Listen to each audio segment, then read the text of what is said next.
old man blind to his own bitterness. I will never forgive her. A young girl blind to her own identity. There are people who want to hurt me. Together, they find a treasure, the hidden hand. I will take the girl. In the heart of the Deep South is a deep secret. Hidden house. It's haunted, they say. A story that will open your eyes to your own story. I don't know how God is working, but I know He is.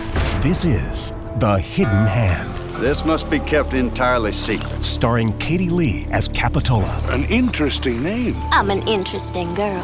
Written and directed by Kathy Buchanan. Get rid of Capitola once and for all. Behind every story of your life, discover the author of your faith. Discover The Hidden Hand. Visit lamplighter.net. Lamplighter.net. And now, Fastened Like Nails with Dr. Mark Hamby.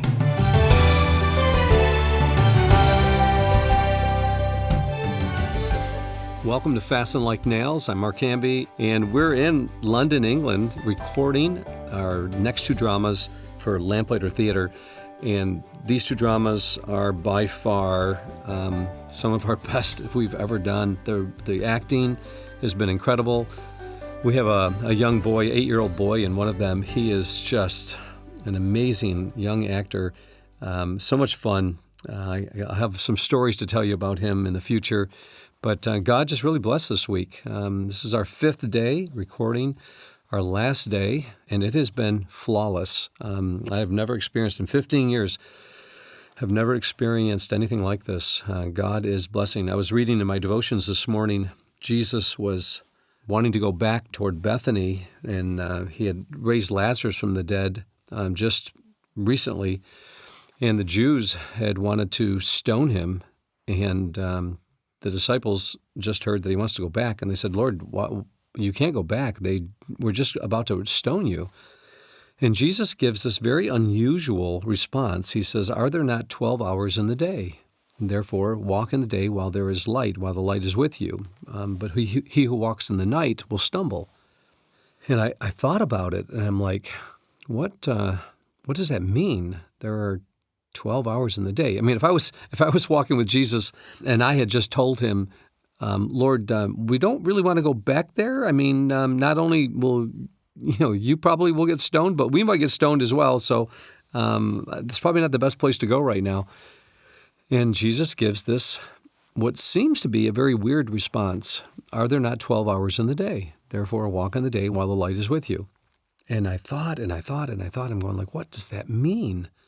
And it's interesting, too, is that the Pharisees at just that week, I think it was, they made a Pharisaical law, you'll call it, and they said that anyone who confesses Jesus will be put out of the synagogue. You see, they couldn't stop the crowds from following him. They couldn't stop the crowds from believing in him, but they could put some sort of restriction on anyone who was caught confessing him would be put out of the synagogue. And it's interesting because in that same chapter, in the next chapter, you'll find large crowds following him, but people unwilling to confess him. That's what it says actually in the text, that they were unwilling to confess him. They believed in him, but were unwilling to confess him because of their fear of being put out of the synagogue. It's interesting that,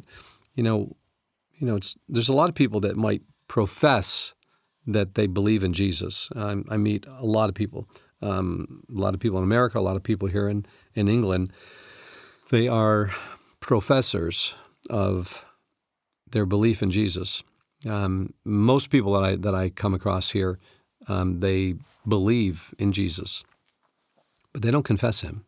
To confess Jesus is someone who is living a life that is rather unstoppable. That's the main thing they talk about.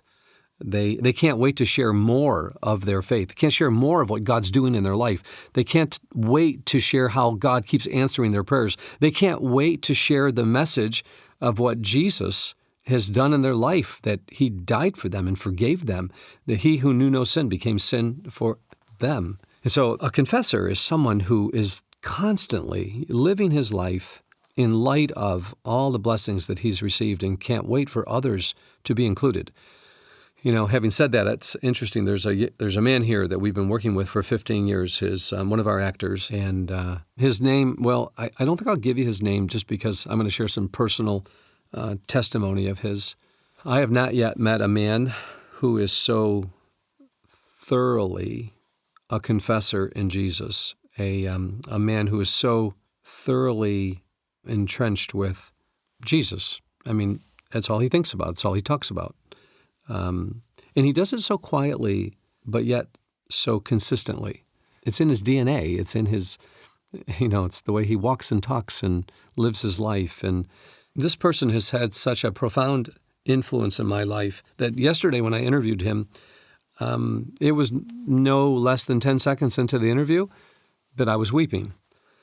In fact, I couldn't continue the interview because I couldn't get words out of my mouth. I said to him, could you tell me a little bit about how you came to know Jesus and a little bit about your family? And I had not known anything about his family previous to this, and so it was the first time I was hearing it. And he said, God gloriously saved me at 18 years of age. The next 13 years just grew in the Lord. I was an actor in the midst of all of this, the sexual revolution of the 60s, and God saved me from it and met the woman of my dreams, and we got married. Everything we did was by prayer and trusting the Lord, and we had one of those idyllic marriages. Each child we prayed for, and we raised them in the fear and nurture of the Lord. And he said, then one day into the marriage, raising 6 children and loving life, about the time when the children were getting a little bit older, I got a card on my kitchen table, and they were divorce papers. And she had said goodbye in the letter, and I had not seen her again. She left. He goes, my heart was not just broken, but was, I couldn't quite figure out what had just happened because up to that point, everything was rather perfect.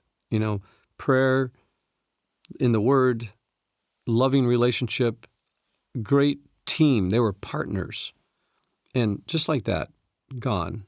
He said not only could he not figure it out, now this is now some 30 years later, he said, but throughout these last several decades, he said, God has taught me that he is in complete control, and he never does anything that is not for my benefit and my good. And as he continued to talk, I was, of course, just weeping because I had no idea that here's this man that I highly respect and value, a man that has a deep relationship with Christ, a man who has got incredible wisdom and insight that I have never seen the likes of before. And there it was. I found the source, the root of the depth of his maturity in Christ. He had suffered much. Suffering produces endurance. Endurance produces character. Character produces hope. And he had great hope. And here he is in the older part of his life, nearing the end, you might say. And he's acting out in one of our stories. It's the story of Behind the Door. And he's acting it out in such a way that only he could have expressed the depth of the spiritual truths that we were trying to convey. Though I had written it, I needed someone that could actually convey it through voice acting. But it had to be someone that had reached that level of Christ-like maturity, someone who had suffered much. And I had no idea about this man's past. And folks, when you hear this drama, I believe that God is going to bring countless people to salvation. And as I was thinking through his circumstances, I was thinking, wow, God prepared this man decades ago to be able to live out this day in such a way that it will have an influence upon millions of people. One man's suffering will now be used to bless millions. I thought, wow. And as I was thinking about that in connection to the devotions this morning, that Jesus' friends whom he loved, Lazarus is dying, if not already dead.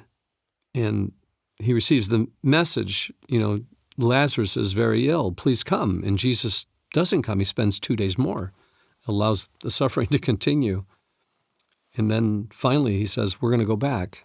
And the disciples said, but you were just they were trying to kill you. We can't go back there, Rabbi.